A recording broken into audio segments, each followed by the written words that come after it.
All right, you guys, we're like orchestrating this morning.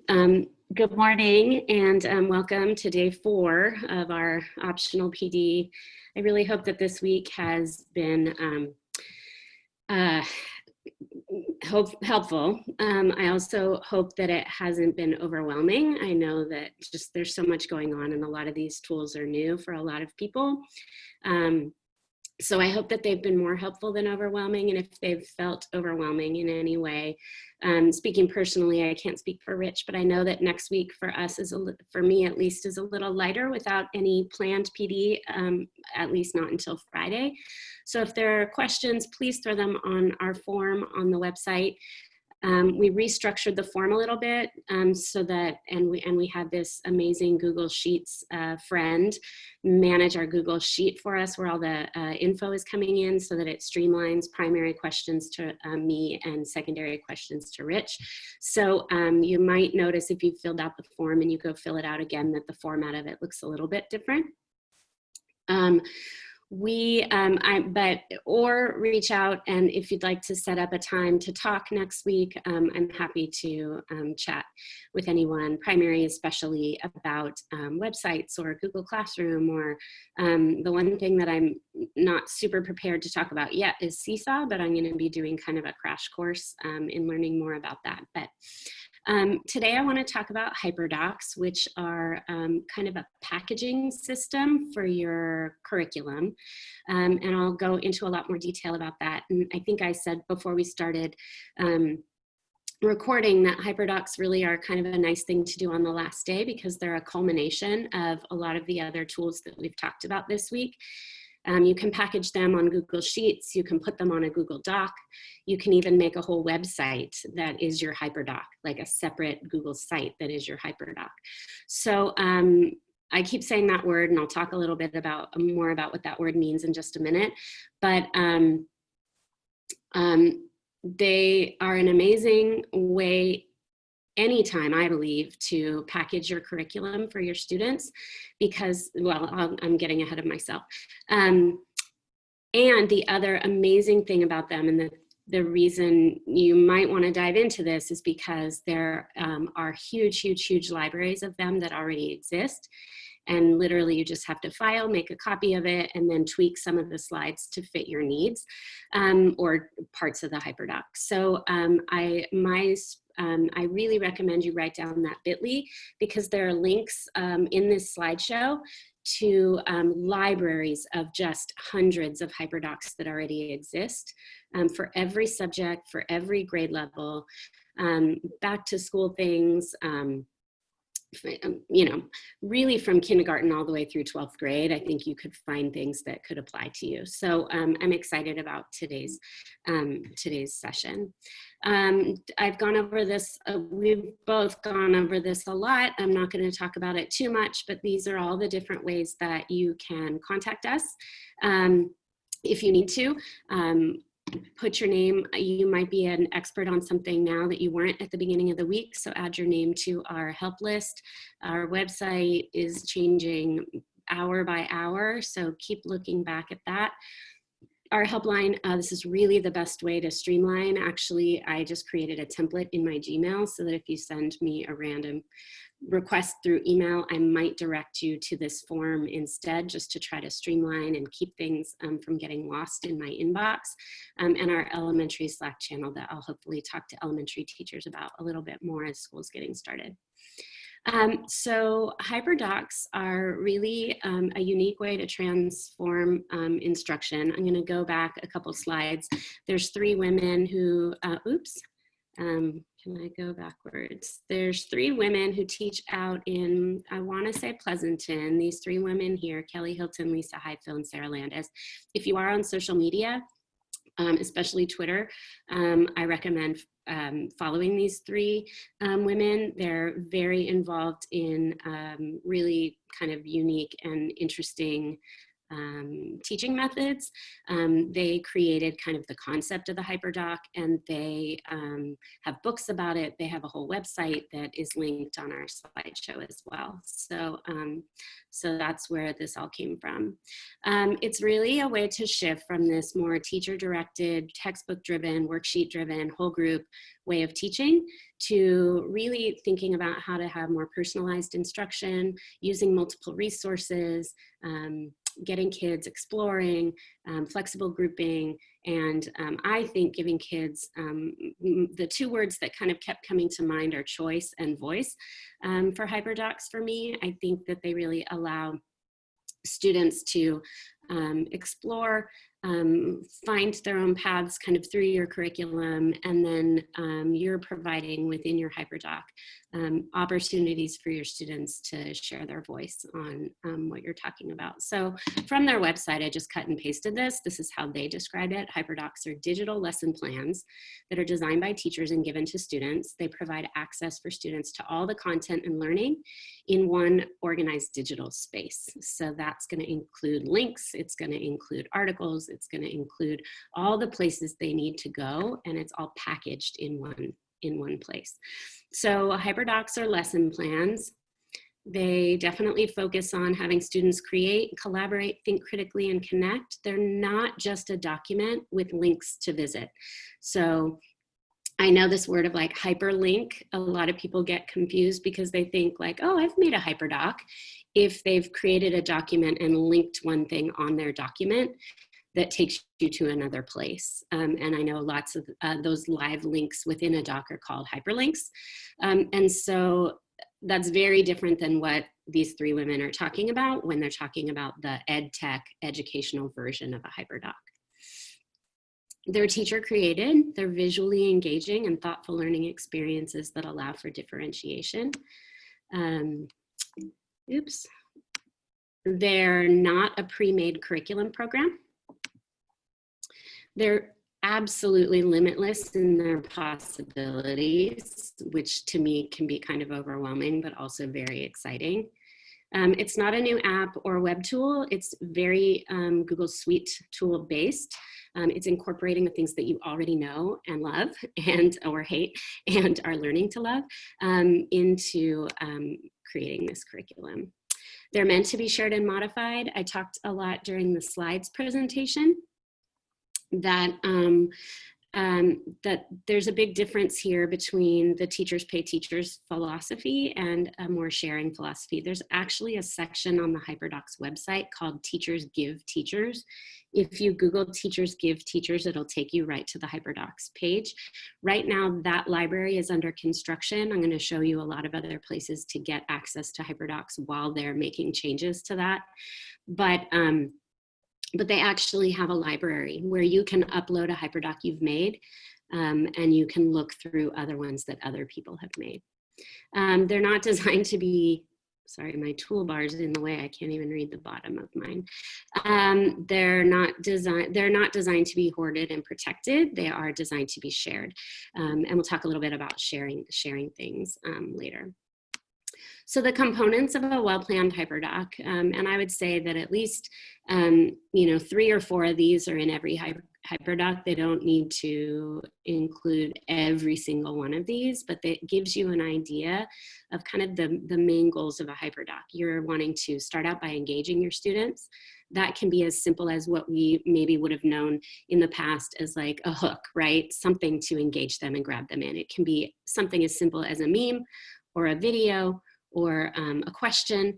It doesn't have to be a big, giant, long thing, but it's something to engage your students. And then you're giving them some resources to explore, some things to look at. You're asking them to explain what they've learned by their exploration. And then you're asking them to apply that in some way. I would say that these 4 are the root of a good Hyperdoc. And then sharing, reflecting, extending are kind of the, the frosting to include as well. So when you are starting to plan a Hyperdoc, and what I really want to do today is give you time to kind of explore what's already out there, because at this point, with a week to go before we're diving back in, you know, I really am going to suggest that you start with some that are already created and modify them to fit your needs. And so I'm going to actually go through the process of doing that with a Hyperdoc and show you what I would do if I wanted to use one that was in these libraries. But when you're making your Hyperdocs, obviously you want to, you know, think about your objectives. There's 3 different kind of different models that you can use, and that kind of goes back to, this. Some of the models that you can use, the templates include all of these things. Some just include maybe 3 or 4. So I don't want to take the time today to open up every single one of these, but you can explore the different kind of models and maybe start with this basic Hyperdoc model if you were going to create your own. You want to think about how you want to package your Hyperdoc. What tool can I use? You're going to see some in the libraries that are on a doc, that are made on a doc. You're going to see a lot that are made as slideshows.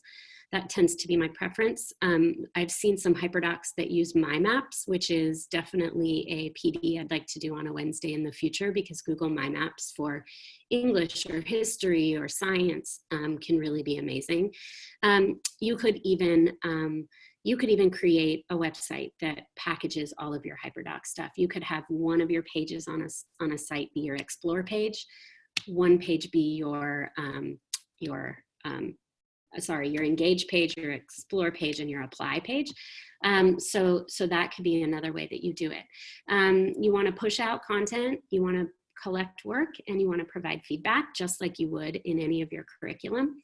And then you want to think about your design. You're gonna, and we'll talk a little bit more about that, creating this experience for your students.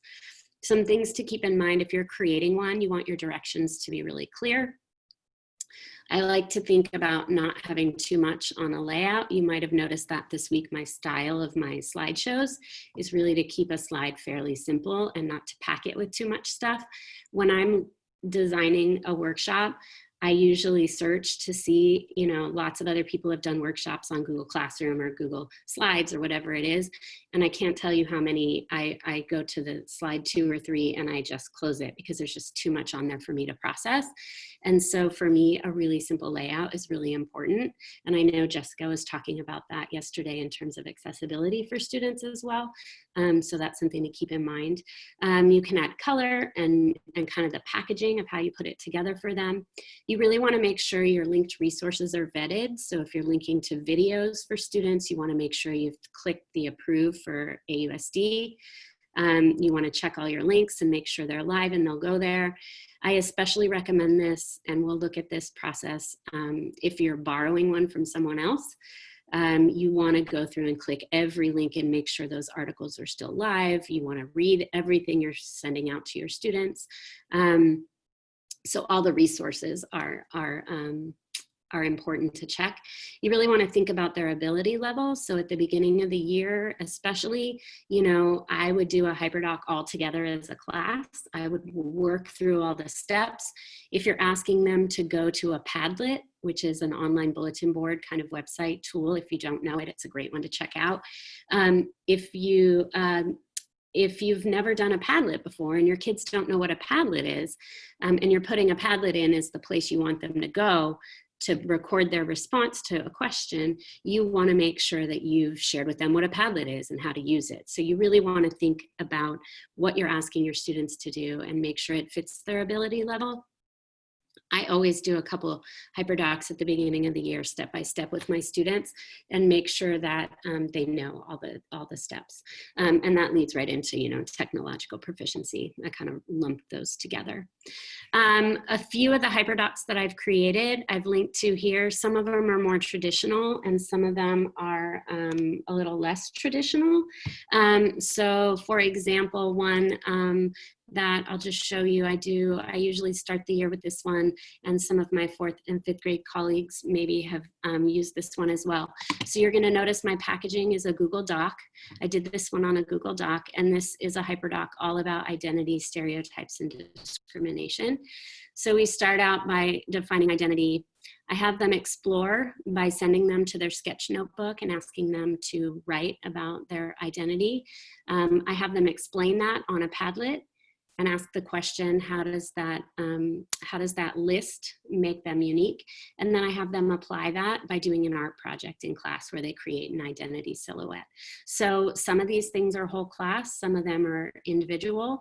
It's not that a Hyperdoc has to be a completely independent. You do this all on your own, and I've done all the work by putting it together. Now you're on your own, you do it. There are steps in a Hyperdoc that maybe are whole class. There are steps that might be small group. There are steps that might be individual. Then we went into talking about stereotypes, and I had them explore by watching a video. It's about students that are asked to draw a firefighter, a teacher, a doctor, and a chef. And then we talk about, what did we notice in the video? And they watch another video, and then they are writing a poem about stereotypes. They write an Just Because I'm poem about one of their own identity markers. And then we talk about prejudice, and we watch a video on Edpuzzle. It's the one about the woman in Iowa who did the blue and brown eye experiment with her students. And then we talk about discrimination. This is all leading into a larger reading unit on discrimination, identity, stereotypes, and we read these 3 books.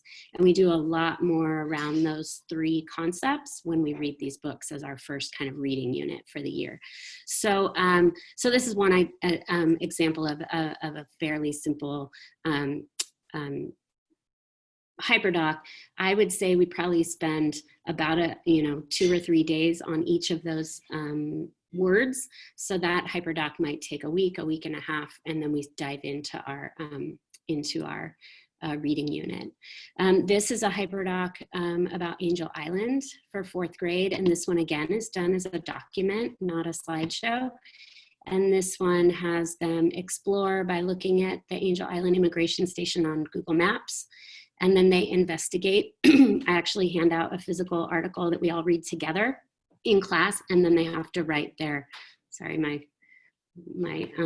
computer's a little glitchy this morning with scrolling. I apologize. And then I'm going to try the trackpad instead of the mouse, see if that's better. And then they write their thoughts about it below, and then they go to a website to read some of the poems found on Angel Island's immigration station's wall. They have to answer some questions here, and then watch a video, choose one of the poems to respond to some questions about, and then they get to watch some videos of personal experiences, and then they do some reflecting. So again, this is rolled out on Google Classroom so that I can make a copy of this Hyperdoc for each student. So everyone's linking to the same things, but when one student writes in a box, it's their very own copy to respond to. So the wonderful thing about, well, the good news and bad news. So the bad news is that these take some time, obviously, to put together. The good news then is that when I teach 4th grade again, I have my blank copy of this, and I'm building a library of the Hyperdocs that I use over time. So I would say I maybe create 3 new ones in a school year. They're a lot of work, but if I can find ones online that are close to what I want, then I might be able to add 4 or 5 more to kind of my library of Hyperdocs that I'm using that year, because I'm not having to put in 100% of the work. I'm maybe putting in 10% of the work by just updating forms and links and things like that. So that's another one. This one is done as a kind of a game board. And this is actually done as a Google drawing. And I totally lifted this from somebody else and borrowed it. So I didn't design this one. But on International Women's Day, I would have my students we clear the calendar and just spend the day on this, and they just go through each of these steps. By the end of the day, we have a shared Google slideshow where each student has learned about a woman of their choice. They have done research on them. They have then added a photo and a haiku to a slideshow. And then they've also kind of read what their classmates have responded to about the research that they did that day. So at the end of the day, before they walk out the classroom, we can flip through each slide and each student can present what they've learned that day. But it takes them through this kind of engage, explore, imagine process throughout the day. So that's a few of mine. I think I showed this one during the slideshow presentation just to give you an example of one that's done on a slideshow. And this was actually, I basically just took the teaching tolerance, teaching hard history unit that they've put together, and I turned it into a Hyperdoc. So, so the students are exploring, reading some documents and then posting thoughts on a Padlet. And then they are, reading some different sources that I've pasted in. They're defining some vocabulary. And I linked dictionary.com right there so that they could use it. I embedded some maps for them to think about and some videos for them to watch about the transatlantic slave trade. And then it all circles back around. At the beginning, we were talking about what items do we use today that might be produced through inhumane means. So I'm trying to tie this in. That whole engage piece is having them think about something they can relate to. And then my apply piece, they learn all this history and then they apply it by writing a letter either to and this is all, again, this is not my curriculum, this is teaching tolerance curriculum. Then they write a letter to either someone, a congressperson or a business owner, using kind of what they've learned and trying to come full circle with making a change in something that's currently happening now. So anyway, those are a few of mine. And again, they're linked here. You're welcome to file, make a copy if any of them apply to your grade level. So where do you start? It's a little overwhelming, but so the beauty of them is that they're meant to be created, but then shared, modified, shared again and again and again. I do really think that it's important to give the original author some credit. So even if you say on your front slide of your Hyperdoc, inspired by, or copied from, or borrowed from, I think that's really important to give them that credit. There are blank templates here. So that's gonna link you to the Hyperdocs website. And you can use some of their, slowest internet in the world. You're going to find some blank templates there. I'm not going to waste your time with my circle of doom. And then I've also linked here to some elementary samples and some secondary samples. And then also these boxes are by topic. So if you are a science teacher, you can click science and it's going to take you to a Google Drive folder of a ton of shared Hyperdocs that are there for you to open and to make a copy of for yourself. So if you are doing the, let's see, if you are doing electricity, oops, I don't know what I opened. So glitchy this morning. But if you open one of these, then you can see it, you can decide, oh yes, that I want to use it, and then you just go to file, make a copy, and create your own. Now on this one, there's tons of links here, and so it would be really important to check every link and make sure that all of these links are still live. And then if this teacher wanted them to go put their work into a Google slideshow, you'd need to make sure you create your own slideshow and link your students to your kind of place to put their work. So that's an important piece. But these Google folders are, I don't even know who the original owners are, but these are shared far and wide by subject area. There's even ones on special events and holidays, and there's a lot even on professional development. So some of these Hyperdocs might be useful in teaching. I know some of these might be useful in teaching your students about how to do different things with Google tools. So you might take a look, you never know where you're going to find something useful. Tons and tons and tons of Hyperdocs already there. So if that wasn't enough, there's more. So I found a lot of links online that take you to even more.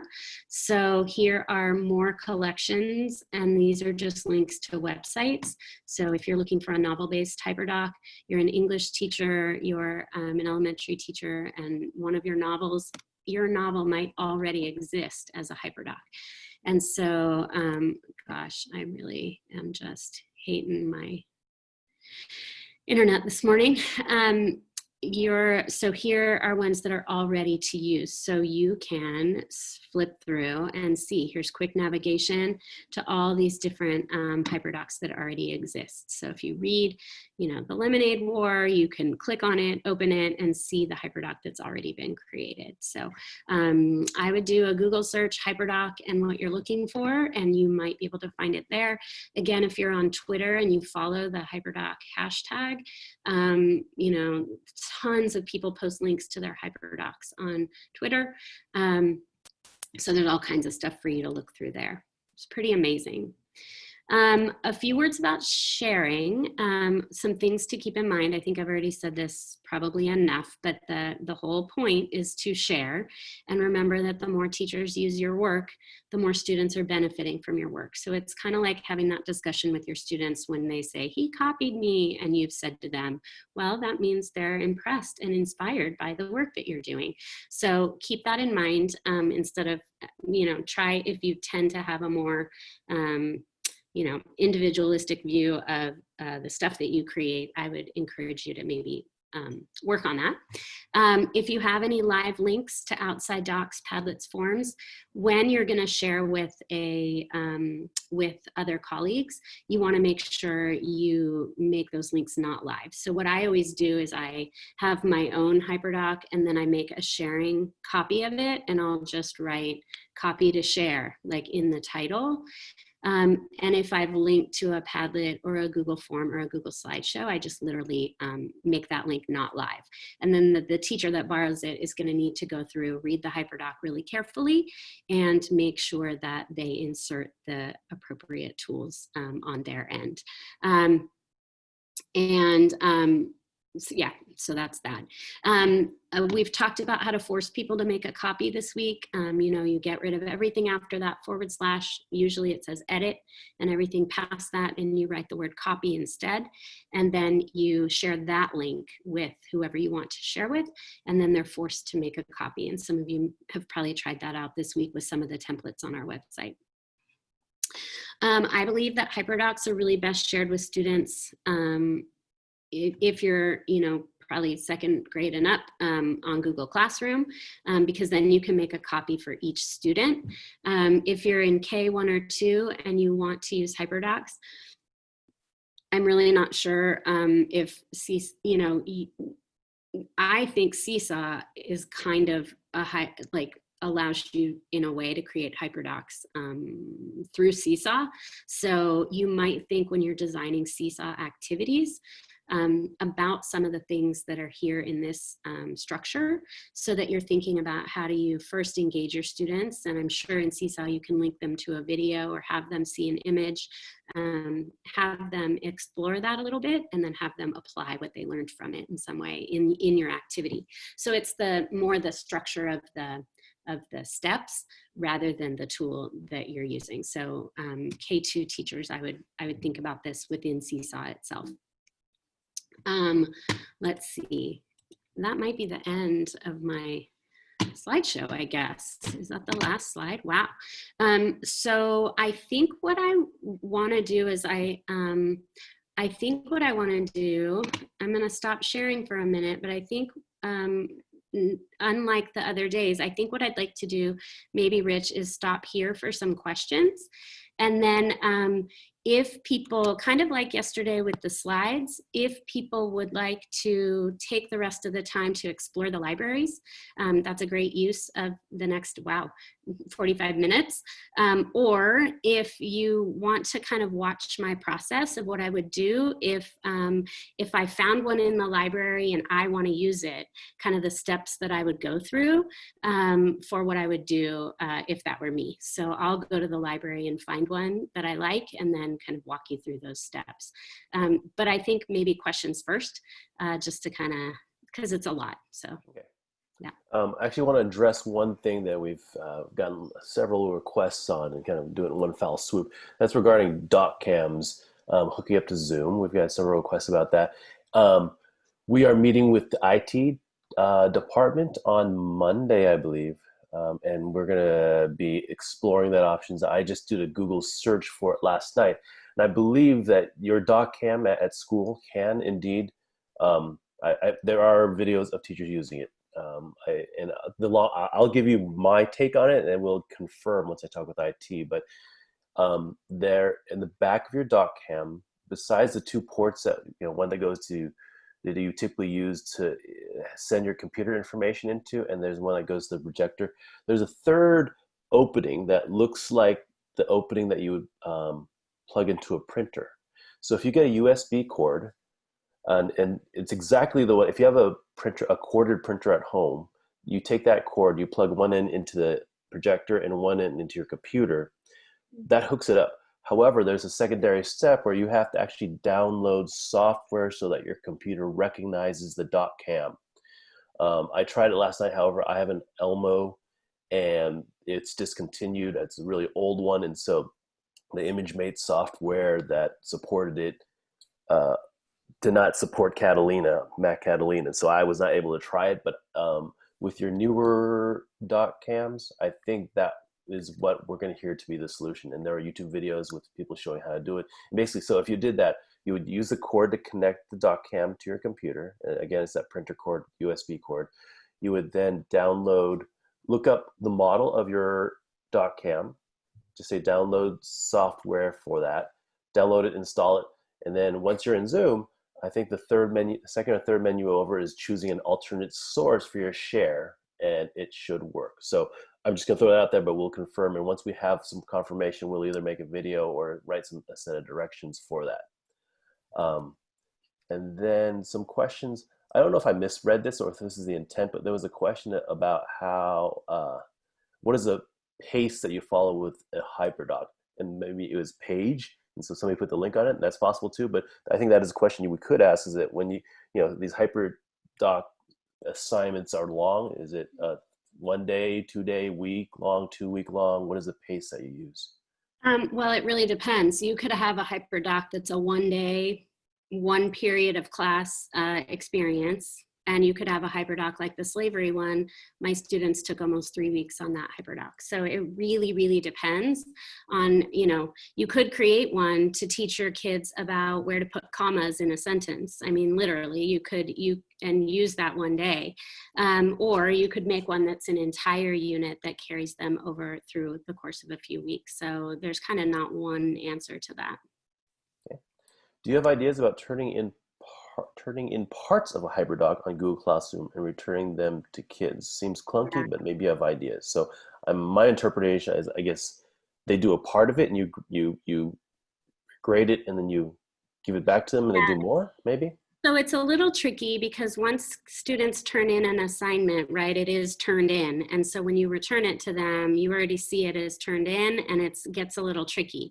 So what I usually do is I kind of give them a final deadline, like a final due date, but I ask them not to turn it in until that due date. And I'll just give progress checks. So I'll tell them, I'm going to check through slide 7 or through part 2 on Friday. And so I will then give them feedback on Google Classroom on that progress check. But I'm not actually technically grading it or having them turn it in as a final, here, we're done, turn it in, until we've gotten through the whole slideshow. That's a little different than what I would do if we were, in the classroom and kind of working through this together. But in a virtual world, that's kind of how I handled it last spring when we had kind of long projects. And some kids turned it in anyway, and then, we had to deal with that, and that's just kind of how it is. It's a little clunky, but they started to get the idea, that it was just going to be a progress check. You can add comments, say, I'd love you to add more detail, to your written responses or whatever it is you want to tell them. They're getting that feedback ongoing throughout the project. And then you're having them turn it in at the end, and you're giving them a final, if you're grading, then you're giving them a final grade at the very end. That's how I handle it. I could follow up on that a little bit too. Say you're doing a major project and you want to grade each separate piece separately, but they're within the same Hyperdoc. My idea and genuine comment on this, but would be that you could have them submit it. you say, I'm going to grade page 5 on this day. You grade it, but I would say don't grade on Google Classroom. You'd have to actually write your grade on paper, and then you could return it to them, because once you've returned it to them, they can edit it again. They can also, there's also a button they can hit called like unsubmit.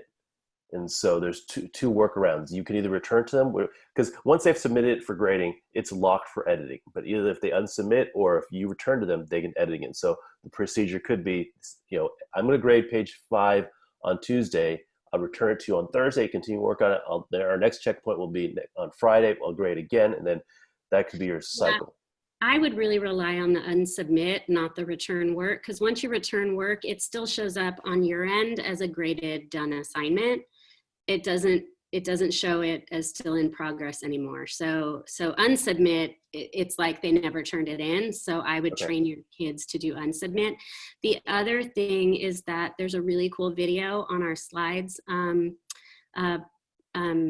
page for our advanced folks on our website for slides, where you can make interactive slideshows so that you can add slides in and the updates will roll out to students even after you've assigned it on Google Classroom. Normally we're used to assigning something and what they get is what they get and it's as is, but there's this way that you can make changes to it, and then your students get a little update button on their version and they click update and it will roll out changes you've made. So another option is to have your own copy and then just roll out the pages for them that you'd want to add in over time and have them update, and their slideshow would grow as you want it to. So that's a little more advanced, but it's another option. So I think that's labeled as interactive notebooks somewhere, right? And can you tell us where that, do you remember which page that is housed on? Yeah, let me just show you so that, because there's the website is really growing pretty quickly. So on the slides page, I know that a few people Googled it too and found a lot of versions of this. So there are multiple tutorials out there online about how to do this. But the one I picked that I kind of watched through and felt was pretty straightforward, it's down here under PD, guided instructions. And even though it's not us doing the PD, somebody who can explain it way better than I could, it's this bottom one. How to make student digital interactive notebooks is what it's called. But you could, this is for a teacher that wanted to make kind of journals. But you could use it for Hyperdoc rollout or for any kind of slideshow that you wanted to change as for your students. Yeah. Next question is, can you tell us how to reach the library? So if you have the bit.ly to my presentation, all those libraries are, all the libraries I've kind of curated for you are on my slideshow. So if you go to bit.ly/AUSD Hyperdocs 820, August of 2020, then you'll get this slideshow. So all the libraries are on, slide 9, slide 10, all those links are there. You can also, honestly, you can Google 9th grade history Hyperdocs, and you're gonna find, lists and libraries of your own by doing Google searches for specific things. Any other questions? I'm not sure if you can speak more to this, and this may already answer, but I'd like you to talk more about how you give grades and feedback on Hyperdocs. Yeah, I mean, I teach 4th and 5th grade. I don't give a ton of letter grades or number grades for assignments. I just give more feedback than actual numbers or letter grades. So for me, the Hyperdoc, is really a matter of commenting, using the different tools depending on whether it's a doc or I've never made a Hyperdoc using a website. I think that would be a little harder to give feedback on.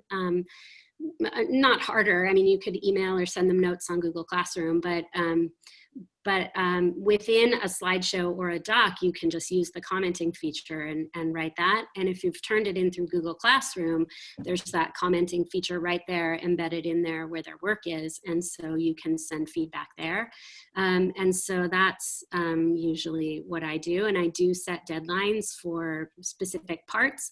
And you could see from the identity one, you know, a lot of their output, their work at that time was stuff that they did in class. Like they wrote a poem in class and turned it into me physically. So even though it was embedded in the Hyperdoc as part of the kind of structure, the assignment itself was something that we were doing all together in class. And so it was kind of outside of that. And I would grade that assignment like I would grade, well, I don't grade assignments, but do you know what I mean? Like I would handle that assignment like I would anything else that they turned in.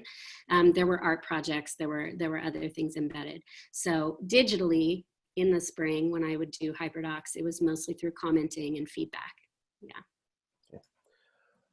This is more of a comment. Important note for anybody using a AUST issued laptop for applications beyond plugins for Chrome or Google Suite.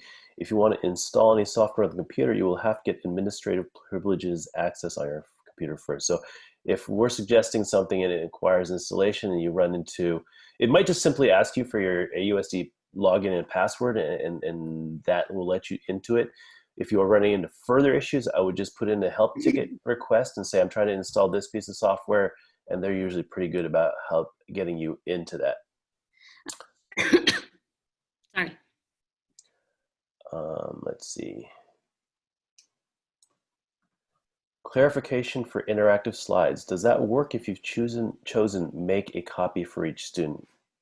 Yes, if you watch the video, it kind of blew my mind and I never knew that this was possible until last week. Rich at his session yesterday was saying like that, you know, he's learned a lot of what he knows right now in the last 2 weeks as he's been, you know, diving into this new role. There are things I'm learning all the time. I just learned this morning that I could snooze an email. I could make it go away for a week and it'll pop back up as a new email next week. And so that was very exciting. I never knew that about my Gmail. And so, you know, I never knew that you could, I thought once you assigned a slideshow to a student and made a copy for each student, that was it. They were locked in with that. But there's this kind of cool workaround that she describes in that video where you can make changes. And a lot of people had been emailing me, I want to do journals and I want to decide the prompts, you know, as we go. I don't want to decide what all the prompts are going to be right now for the whole first quarter or whatever. So how do I roll that out? And this was kind of what I found when I was researching that was this workaround on Google Slides, and it's really cool. Okay. Somebody wrote, if you're grading a Hyperslides assignment, you can provide comments to each completed slide or apply points to the assignment as the assignment progresses while students turn in and resubmit their assignment. So it definitely can be a work in progress. Yep. There's another comment about doc cams. I will definitely make a push for them to make it as much work and completed on their end as possible to get it working for you. So yeah, hang tight. You'll hopefully find out by hopefully Monday or Tuesday. If I did just, are there any more? Sorry. I think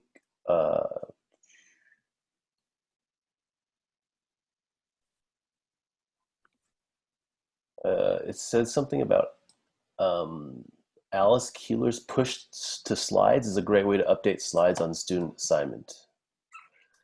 Alice Keeler is a pretty incredible ed tech kind of phenomenon.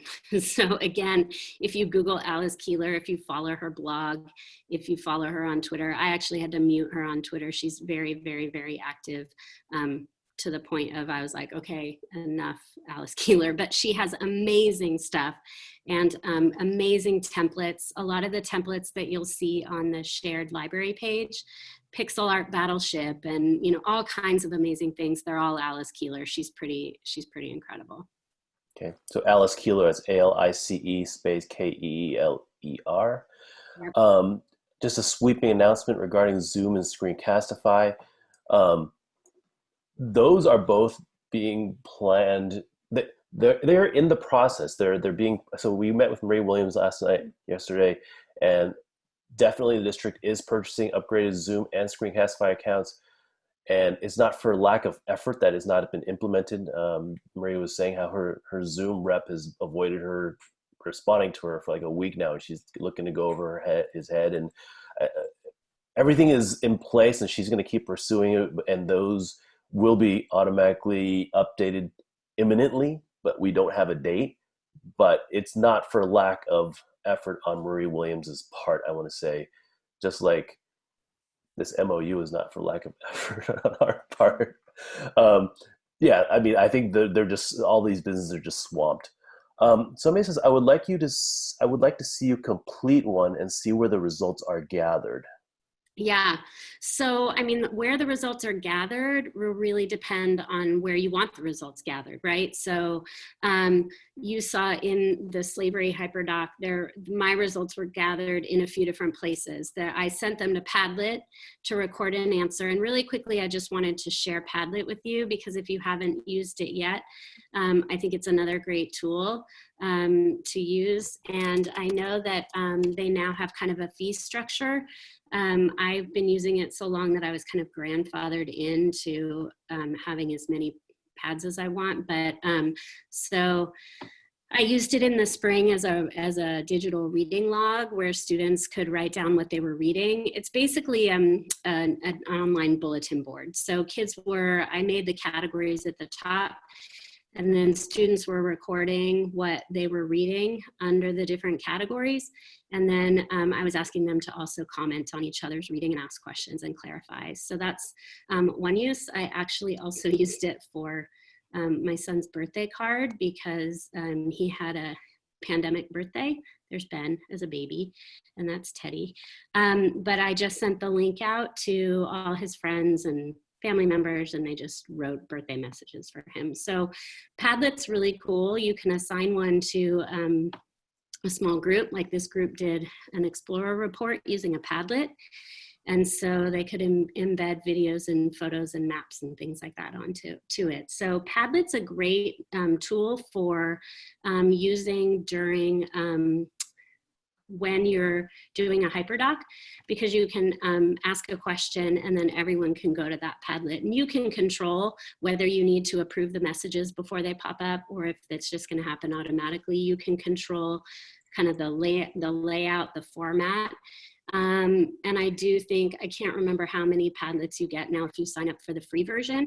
I'm locked in at a certain number, but what I end up doing is just going and reusing. Like 3 years ago, I don't really need the ULOA Explorer poster anymore. I can just blank it out and reuse that link again. So that's another kind of workaround with Padlet, but it's a great one. And then sometimes I have them write things directly, and I'm gathering their information directly on the sheet or the doc. You know, you saw text boxes where I had people submit their work there. And then sometimes I'm asking them to contribute to a group slideshow or to go off and do a separate account, you know, thing. And I just see again about Zoom and Screencastify being upgraded. I don't know, Rich, if you know if we need to establish our own accounts or how that's all going to work. Are you talking about for Screencastify and Zoom? Yeah, I think Just it's all through the district. well, like all you need, everybody is setting up their accounts through their AUSD email, and then basically I think when they pay for them, they're going to say, here are all the addresses that I want you to get onto an upgraded. Here are all the email addresses that our district is paying for an upgraded account for. So if you set up a free account now with your AUSD email, that is the email account that will be upgraded along with the district. So you could definitely set up one now and get going. I will say, since we don't know, I mean, I'm saying any day now, but that any day could stretch out a long time. And if you really need to make videos now, just go to Loom. Loom has a free account. You can use that for now and switch over later if you really need to record something now, because I think it's important, right? You want to record a video on how to navigate your website. It takes more than 5 minutes. go for it. Set up Loom is just as easy. The menus are almost the same. Record it on there and then wait till Screencastify gets upgraded. And yes, you're using the same Zoom account. You log in with Google with your email account. Go ahead, Jen. Okay, so I'm going to go through just kind of the process, if now's a good time for you to kind of just browse the library yourself, but I'm just going to show you what I would do if I wanted to borrow and use a Hyperdoc that was already created. We have this best practices page. It's a little like, it's where we're kind of dumping everything, I think, in a way that we see that's kind of like, ooh, you know, here's a good article about creative online teaching or effective online teaching. Here are some practical suggestions for building strong relationships in a virtual world. So this is the best practices page on the website. There's also there's a great podcast called The Pedagogy, had a great episode on how online teaching is different from face-to-face. I thought this building community webinar I watched was really, really good, 45 minutes of great ideas. So I posted that, and we've been adding, you know, when we're finding kind of like icebreakers on Zoom and, you know, things like that. So this, when you're thinking about things for the first week and beyond, trying to kind of keep that momentum up. There's just lots of ideas here. This has, this Smart Start link has, you know, lots of stuff you can copy and paste, tons of ideas from this group that's called Edu Protocols. They're also another one. Website that I would definitely check out. They have really cool stuff. But I did find a Padlet of back to school. I was just searching back to school ideas on, just Googled back to school ideas. And I found a Padlet of I think I actually Googled back to school Hyperdocs. And I found this Padlet where people have posted their Hyperdocs. And I don't even remember how. I was scrolling down and all of a sudden I saw my own name on this Padlet. And I think I had contributed a few to the library on the Hyperdocs website.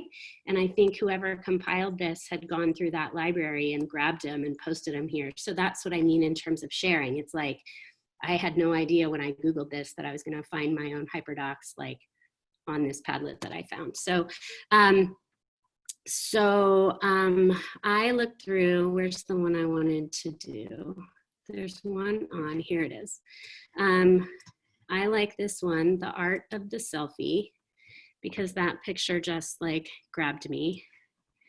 And so when I clicked on it, it kind of gave me the slideshow to search through. This is kind of middle school related. So I'm gonna go ahead and I'm going to open this in a new window. I'm just gonna, I like to like not have too many tabs open. Jen, can I jump in while you're waiting for that to load real quick? Yeah. So Padlet is $12 per month and $99 per year. Yeah. And somebody mentioned Kudos Board. Do you know anything about Kudos Board? I don't. The only thing I know about it right now is that I know our PTA at Cornell was using it to do like a little getting to know you kind of thing, like a bulletin board of students in your class. So, but I don't know about it, no. Yeah, so I'm wondering if that's free, just because somebody asked if the district was going to pay for Padlet, and I don't know that. You know, we have so many things that, like, could we pay for it? Could we not pay for it? I think there's going to end up being a lot of requests out there for things that already paid. My sense was that, you know, when we talked to Marie yesterday, is that as of right now, they're kind of like at their limit of subscriptions that, I mean, in the moment that they're paying for. That's not to say that in the future we couldn't make an argument to pay for something else, but I think now's not the time to ask. I think they're kind of maxed out at the moment. But I could see if you get unlimited Padlets boards for $99, it also might be something that a grade level wants to share a Padlet, because you could all be creating your own boards within one account. So that's another idea. If you each pay, you know, for $99, you use $25 each of your classroom money or something like that. That seems, $25 to me for a shared Padlet seems like a good investment if you think you're going to be using it, or a department or whatever. So just that's another idea. So if I wanted to use this one, I flipped through and I'm like, oh yeah, I totally want to use this with my class. Right now, this is set at view only. So I'm going to go to file and I'm going to make a copy of the entire presentation. And I'm going to call it selfie project. And I'm going to save it. Right now, it's being saved to someone else's folder called fun. I don't even know who that is. So I'm just going to make sure it's being saved to my drive.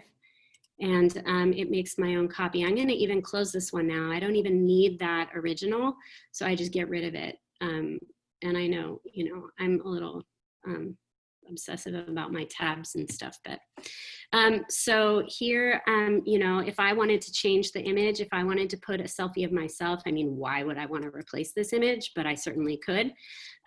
So, you know, I could go in and edit that image, but I'm just going to leave the title slide itself. So then I'm going to just start flipping through the slides one by one, and I'm going to read through and I'm going to see, is there anything I want to edit, right? So what is a selfie? This is just a definition. I'm going to leave it. I'm going to see this.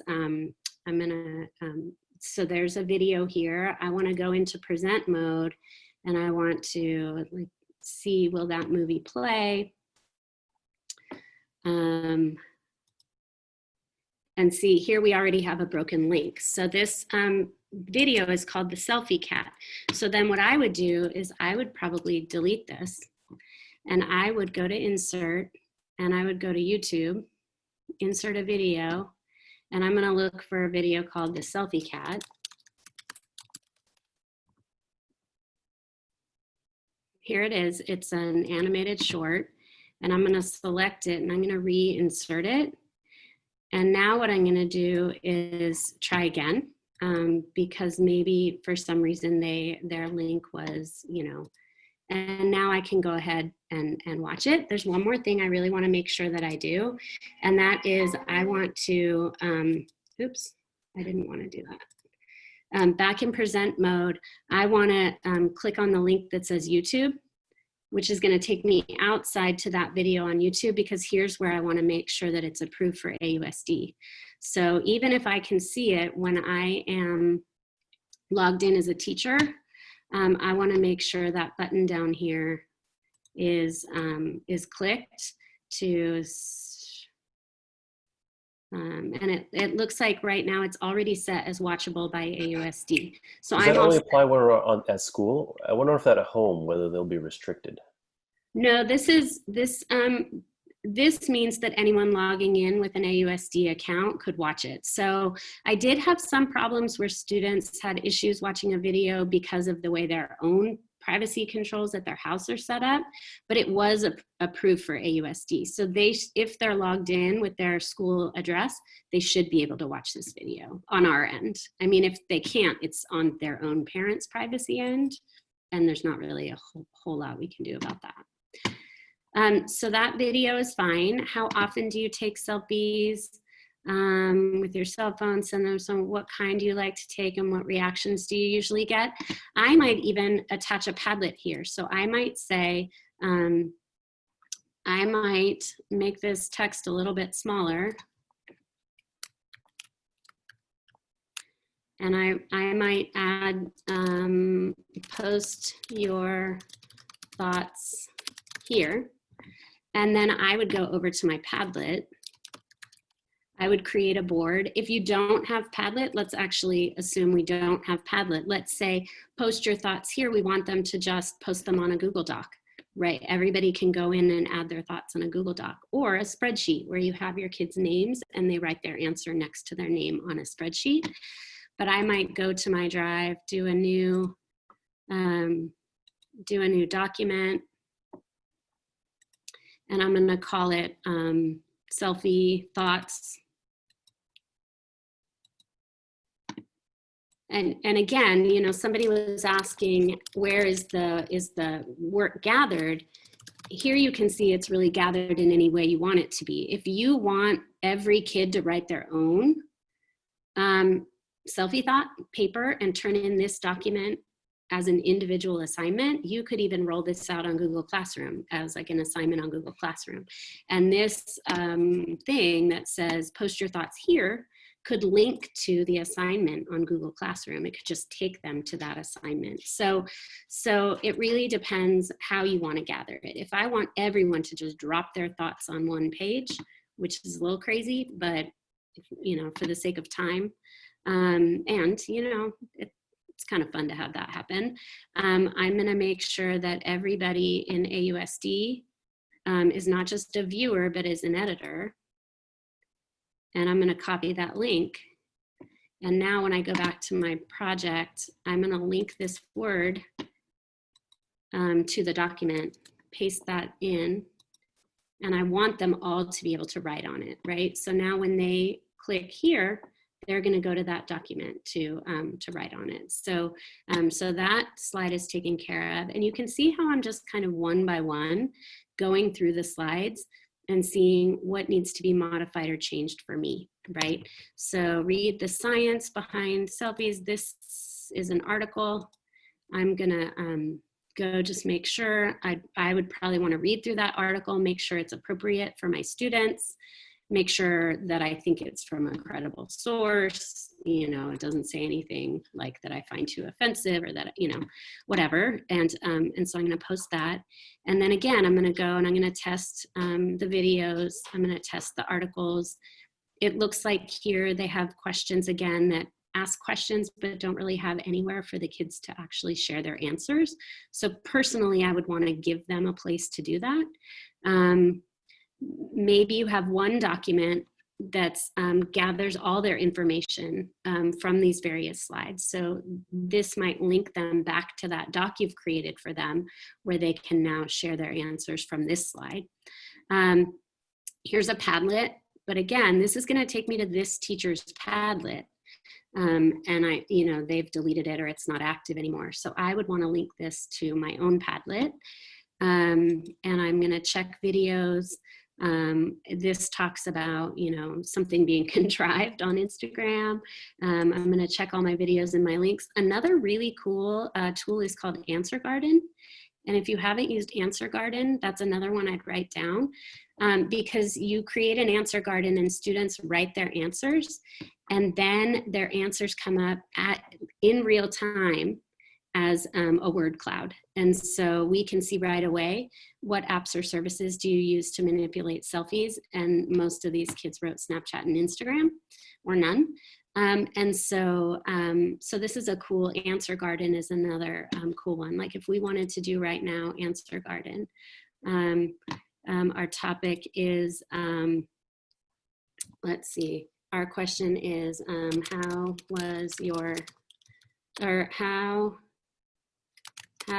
are you feeling about school starting? And I want to share that with you guys.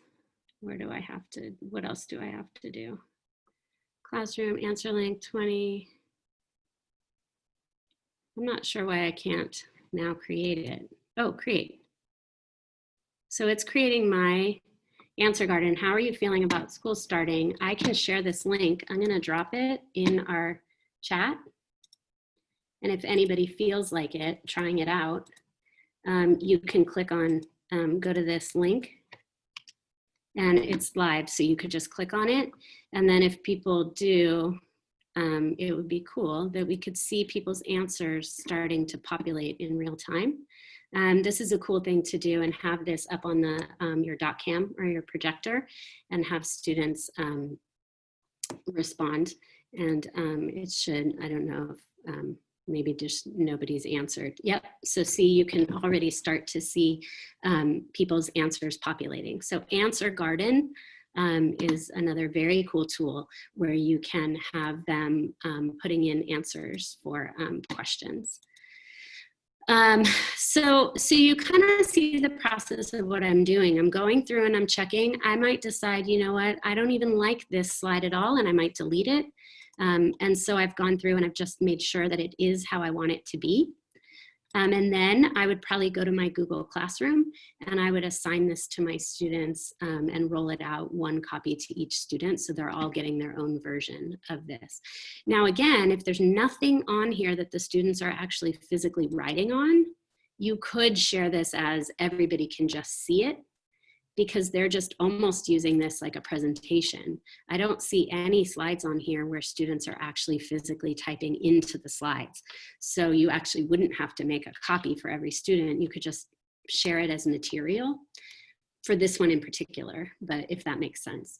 So that's kind of the process of what I'd do if I was using a Hyperdoc that's already out there. And again, I just want to, let's see if we have more responses. I'm just gonna refresh my page and we'll look at it one more time.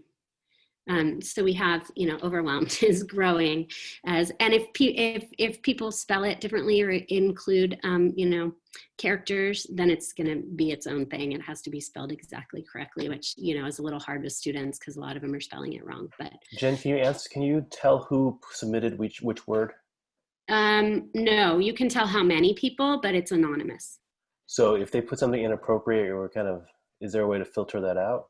I think in the settings, when you're setting it up, there might have been a thing I could click that allowed me to do that. I can't remember. Yeah, you could test. I can't remember what my choices were when I was setting it up. Can I give you another follow-up question to that? Yeah. Can answers from Answer Garden go to the presentation on one of the slides? No, you would have to, capture the, the slideshow is going, the slideshow is going to take us to this separate website. So if you wanted later to take a screenshot, of the answers, and embed them into your site later on, you could do that. Like I could take a screenshot of just this part and share it with them in another way, or maybe post it on my website or share it on Google Classroom. But the link in the slideshow, Hyperdoc, is going to take us to the website. So it looks like you can, as the creator of the document, edit the document. You can delete terms. Right, that's what somebody's saying. So if somebody does, so let me ask you this, Jen. Yeah, look, I don't want you to feel overjoyed, or that's not appropriate to feel overjoyed. I can just exit out and get rid of it, right? Wait, can you exit out? It's still there. Can you just show us how it would actually go away? Yeah, but I feel bad, like deleting someone's thing. Like, don't be offended if I get rid of. I'm gonna get rid. I don't know. Okay. Okay. Yep, it's on. Yeah. And then is there a way, since we're having this thought about maybe inappropriate stuff, is there a way to pause the live update until we see that it's okay, like as they come in, can I put a pause on it, make sure it's all okay, and then go live? Is there any control? We're just thinking about, like, especially 8th graders, middle schoolers who look to do stupid stuff. Totally. I mean, I think that's just a matter of your screen sharing. Like, you probably want to just be looking at this before you then roll it out on Zoom and screen share, Well, they can't see this without you sharing it. Right, exactly. Okay. Yeah. They're not going to, well, no, they can see the answers on theirs. Yeah.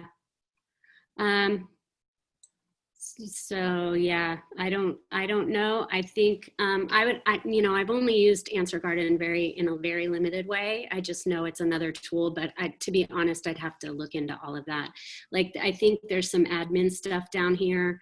There's some, there's filters you can put on. I'm sure that there's some stuff in here that, like, maybe you can,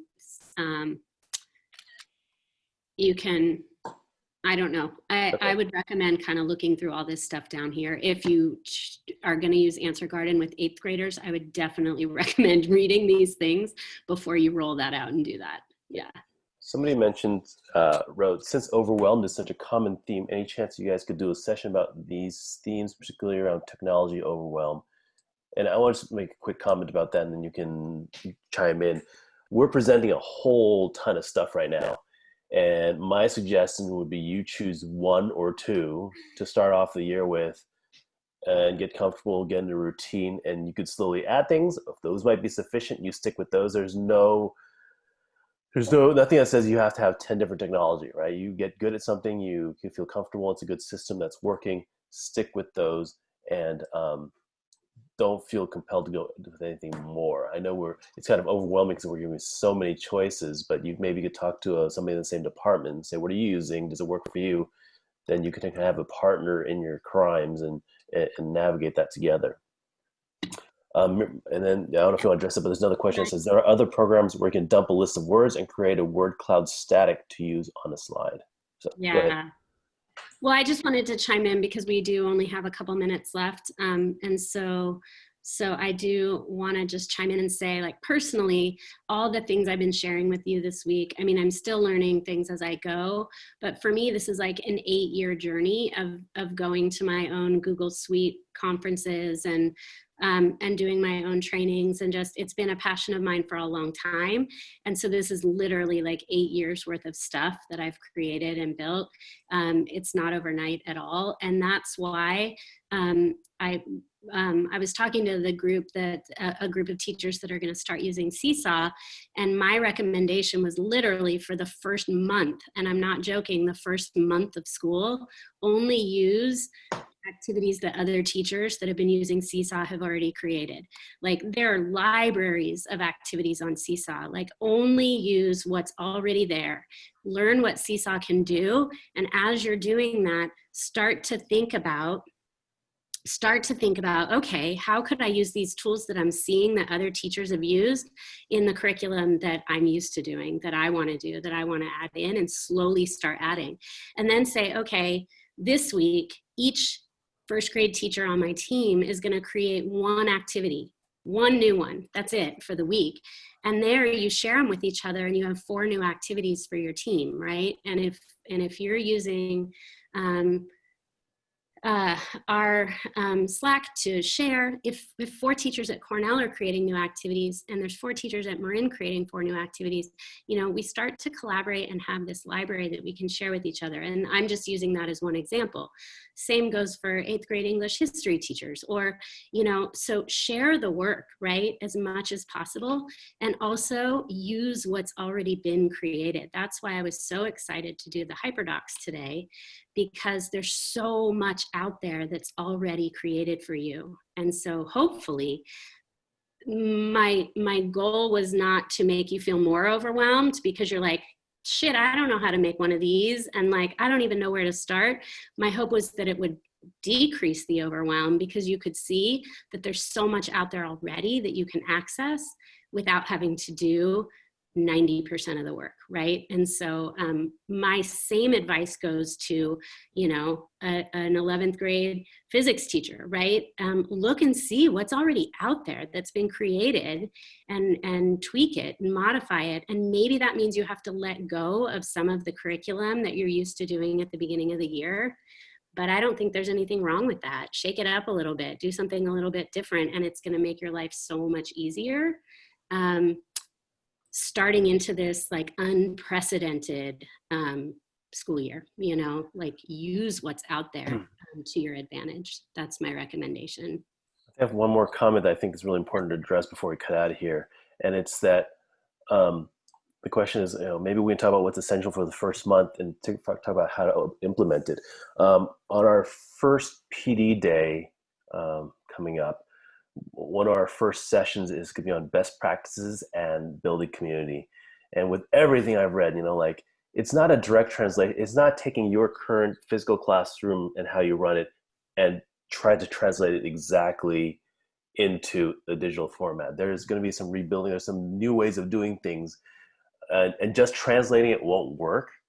And from everything I've read, like, you have to work hard in that first week just to build community and get buy-in and build rapport, because typically we're building procedures, talking about syllabus, doing how to do this and do that.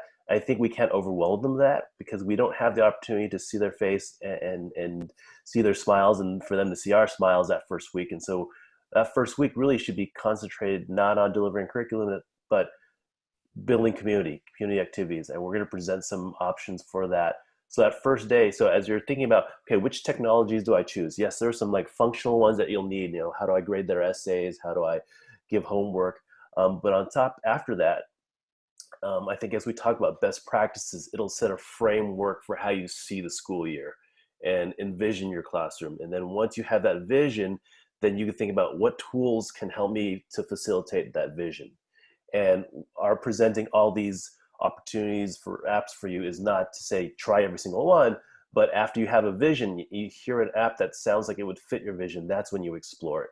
Or if it fits somebody else's vision, you're like, that sounds good to me. And that's why I think it's also important that when we do these breakout rooms, you're chatting with each other and hearing each other's ideas and being inspired by each other and learning from each other as well is going to be helpful. So I think that first day of doing best practices in community building will hopefully help you frame the first week.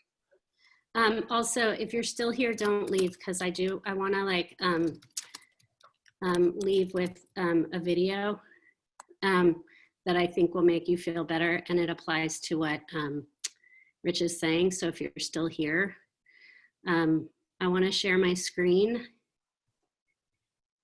and I want to play this very short video for you because it's about the technology stuff. Oh wait, I shared my whiteboard. So somebody asked if there's collaboration time embedded in the first 2 days. I think Marie Williams is still rolling out the schedule to principals and figuring out. She has proposed one, and they're going to figure out. But there definitely is. Yeah. Yeah. All right. So this is a great video. I love this video. We're all out of toilet paper. Can you toss me a roll? It's the wrong video. Your toilet paper shouldn't be too rough. We're out of toilet paper. Can you toss me a roll? Your toilet paper shouldn't be too soft. All right, you guys, that's the wrong video. We're out of. Maybe we should give everybody a break before they come back. Yeah, we should. Okay. Well, you know what? This video is on our first newsletter, and it's on the website. So go look for it there. It's a great one. And it's just, I was looking up this image that I had of this little girl with a fire hose. That's why all these images are here, because I feel like it feels like a fire hose for sure. And I understand that 100%, but go find that video. It's a toilet paper video about tech, and it's awesome, and it will make you laugh. So, and hopefully you'll come back in a little bit. Marie's going to be kind of leading the next one, so you won't have to listen to our voices anymore after this whole week. But it'll be a good discussion. It's more discussion-based, breakout rooms, talking about anti-racist teaching and equity in our classrooms, and I think it'll be a good conversation. So if you can make it, it would be great if you're there. So. Thanks, you guys.